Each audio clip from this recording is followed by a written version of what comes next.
এই পৃথিবীতে চোখ না থাকা মানুষগুলারও অন্তরের খুশি আল্লাহ পাক দিয়ে থাকে।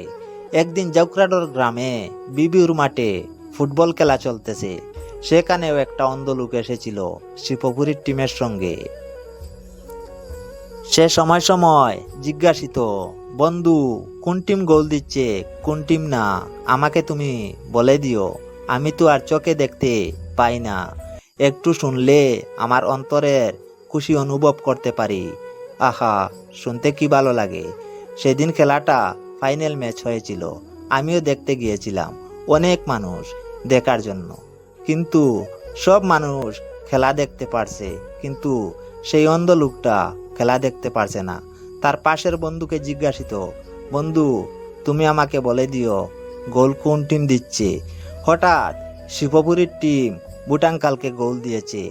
তারপর তার বন্ধুকে বলল, আহা, আজ খুব ভালো লাগতেছে, আমার টিম জিতে গেছে। সে অন্ধ হলে কি হলো, চোখে দেখতে পায় না, কিন্তু তার অন্তরের খুশির জুড়ে সে লাফিয়ে লাফিয়ে ডান্স করতেছে। সেদিন আমার ডান্সগুলা দেখে খুব ভালো লাগতেছে। আহা, মানুষ অন্ধ হলে কি হলো, তার পাশের মানুষগুলা খুব ভালো, তাকেও নিয়ে আসলো খেলা দেখার জন্য। সে তো আর দেখতে পায় না, শুনতে পায়।